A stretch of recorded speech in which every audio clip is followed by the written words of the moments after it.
Bom dia a você que está assistindo aqui com a gente o programa Meditações Ponto de Partida. Eu quero lembrá-lo que esse programa ele vai ao ar também aos domingos, só que num formato um pouquinho diferente.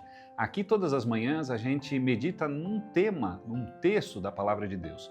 E lá nos domingos a gente tem a oportunidade de debater, de conversar sobre um tema mais amplo da Palavra de Deus. Lembrando que você pode também, se aprofundar pedindo aí a revista para que dessa maneira você conheça um pouquinho mais da Palavra de Deus. Hoje nós vamos falar um pouquinho sobre Jesus fortalecendo os fracos. Eu não sei se você em algum momento da vida já se sentiu fraco, de repente desanimado, por causa de uma situação que aconteceu na tua vida, quem sabe um problema, quem sabe uma expectativa frustrada. Bem, será que Jesus pode nos ajudar nesses momentos também? Nós temos uma história que nós encontramos em Mateus, no capítulo 9, no versos 20 e 21, que diz assim: E eis que uma mulher que durante 12 anos vinha padecendo de uma hemorragia, veio para trás dele e lhe tocou na orla da veste, porque dizia consigo mesma: se eu apenas lhe tocar a veste, ficarei curada. Verso 22. E Jesus, voltando-se e vendo-a, disse: Tem bom ânimo, filha, a tua fé te salvou. E desde aquele instante, a mulher ficou sã. Imagina você, alguém sofrendo 12 anos. Às vezes a gente pensa ao ler a Bíblia que Deus responde de imediato. Isso acontece, mas não é sempre. Às vezes Deus espera um pouquinho, ou espera bastante, como foi o caso dessa mulher, 12 anos. E muitas pessoas às vezes desanimam ao seguir a Jesus porque acham que Deus é como uma marionete, que você tem que dar a ordem e ele tem que atender na hora. Eu queria dizer para você que não funciona bem assim. Deus, ele diz que nós precisamos ter fé. Existe um texto em Hebreus 11 que a fé é a certeza das coisas que não se veem, que se esperam. O que é fé? Romanos também apresenta que a fé vem pelo ouvir e ouvir da palavra de Deus. Você está se sentindo sem fé? Eu quero dizer para você, estude a Bíblia. A Bíblia fala dessa mulher, 12 anos. Mas por que ela foi curada? Ela foi curada porque ela teve fé. Eu me recordo de uma vez, era um sábado à noite, e eu recebi um telefonema de uma jovem que estava praticamente sem esperança. Sua família, que se dizia cristã, falava uma coisa, mas não vivia o que falava.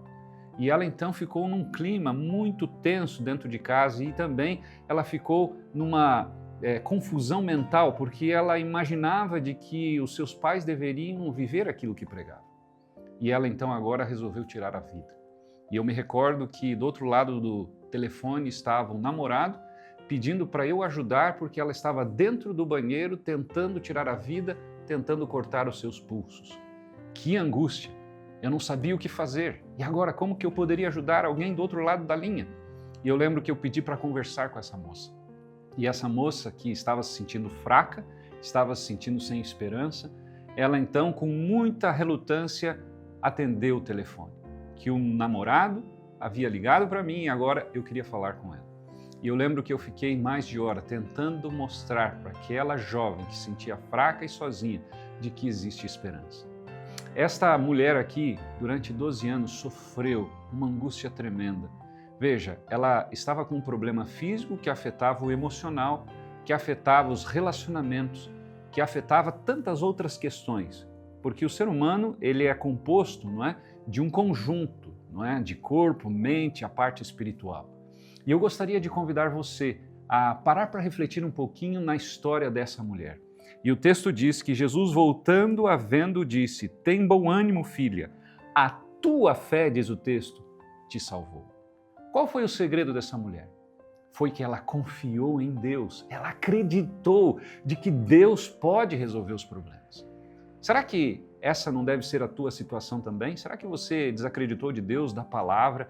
Tantas pessoas falam em Deus e às vezes a gente fica pensando, mas quem está falando a verdade? A Bíblia diz de que nós devemos ouvir única e exclusivamente a palavra de Deus. Não placa de igreja, não pessoas, líderes religiosos. Ouça a palavra de Deus. Nós precisamos entender de que a saída para o ser humano não está no dinheiro, não está no poder, não está em posições, mas em ouvir a palavra de Deus. A palavra de Deus, ela trouxe o mundo à existência. Quando você vai a Gênesis 1, diz lá, no princípio criou Deus os céus e a terra era sem forma e vazia. E na sequência você diz, vê que Deus disse, haja luz, e assim foi. E a palavra de Deus foi fazendo com que as coisas acontecessem. A palavra de Deus tem muito poder. Essa mulher ouviu a palavra de Deus e ela então agora, ela ouve Jesus dizendo, a tua fé te salvou. Eu quero que você pare para refletir um pouquinho que a fé é o canal que Cristo nos alcança. É o canal também que nós temos a oportunidade de chegar mais perto dele, mas é o canal que faz Cristo nos alcançar. Você está se sentindo sozinho, fraco, sem energia, sem esperança? Deus está dizendo assim, vem até mim, eu estou pronto para te ajudar. Eu quero que você reflita sobre isso. Essa mulher agora, ela passa a ter uma perspectiva diferente. Alguém que sofria 12 anos, agora passa a ter uma perspectiva de agradecer, louvar, exaltar o nome de Deus e reconhecer de que Deus é o Todo-Poderoso e que pode resolver os problemas. Mas lembre, foram 12 anos. Deus tem o tempo certo. Às vezes a gente acha que tem que ser agora, mas Deus tem o tempo certo, o momento certo para que as coisas possam acontecer. Eu quero convidar você também a ler, não é, com o seu celular, seu dispositivo, esse QR Code que está aí, onde você tem a oportunidade de poder também estudar um pouco mais outros temas da Palavra de Deus. Nós temos então um estudo chamado Ponto de Partida, que é o mesmo tema aqui do nosso programa, tanto das meditações Ponto de Partida, quanto do programa de debate no domingo, e você pode se aprofundar e você pode conhecer um pouco mais. Então, venha com a gente, conheça a Palavra de Deus, e eu tenho a certeza que você também vai ser uma pessoa diferente como foi essa mulher. Que Deus te abençoe, nos encontramos no próximo programa.